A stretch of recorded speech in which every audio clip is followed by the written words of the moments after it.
VKR TV VKR voice ఇదే నిజం. మళ్ళొక్క మంచి ముచ్చటెత్తుకొచ్చిన ఇది చాలా ఇంపార్టెంట్ విషయం. ఇది అసైన్డ్కు ఎసరు. మరి యాక్చువల్లీ పేదలకు గత ప్రభుత్వాలు ఇచ్చినటువంటి భూములపై మరి రేవంత్ సర్కారు ఉక్కుపాదం మోపినట్లే తెలుస్తూ ఉన్నది. మరి దళితులు గిరిజనులే ముఖ్యంగా, వేరే ఎవ్వరి లేవు అవి. దళితులు గిరిజనులకు సంబంధించినటువంటి భూములు ఇలా ఎక్కడైనా ఇప్పుడు చూడు, లగచర్ల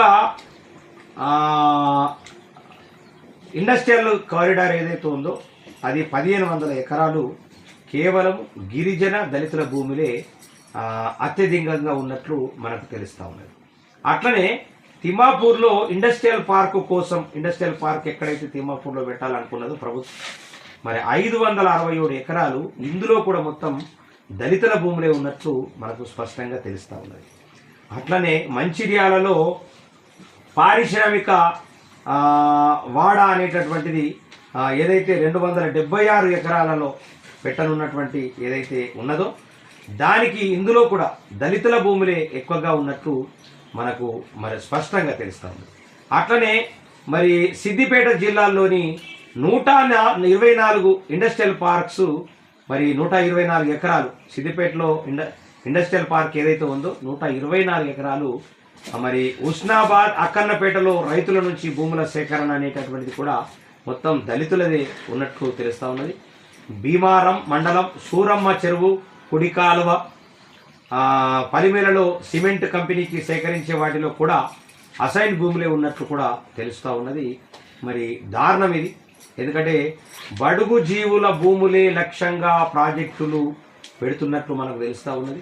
నిధులు వెచ్చించలేక పేదల బతుకులు ఫలంగా బడా వ్యాపారుల ప్రయోజనాలకి సర్కార్ పెద్దపీట. నిన్న లగచర్ల, మంచిర్యాల, తిమ్మాపూర్, నేడు రంగారెడ్డి, సిద్దిపేట జిల్లా భూములకు పొగ. గ్రీన్ ఫీల్డ్ రేడియల్ రోడ్లు, పారిశ్రామిక వాడలు, నోటిఫికేషన్ల జారీ.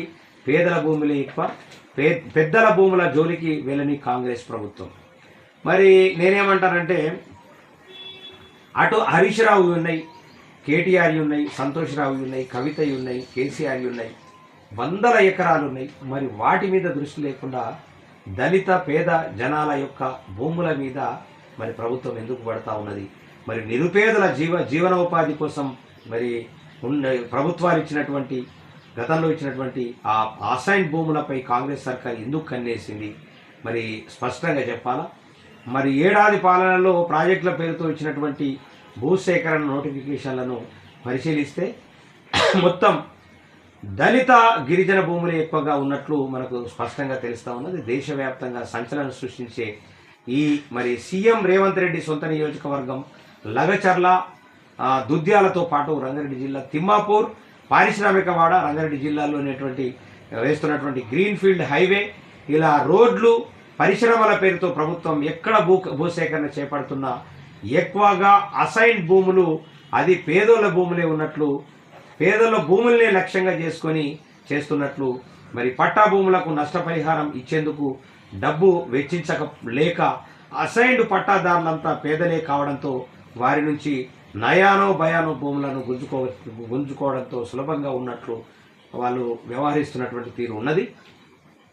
లగచర్ల, మంచిర్యాల, తిమ్మాపూర్, యాచారం, కడతాల్, అమనగల్లు, భూపాలపల్లిలోని పరిమేల తదితర ప్రాంతాల్లో చేపట్టినటువంటి భూసేకరణలో ఇదే వివాదం బయటపడింది. తాజాగా రంగారెడ్డి జిల్లా యాచారం, కడతాల్, అమనగల్లు తదితర ప్రాంతాల్లో కూడా మరి ఇదే వ్యవహారం జరుగుతూ ఉన్నది.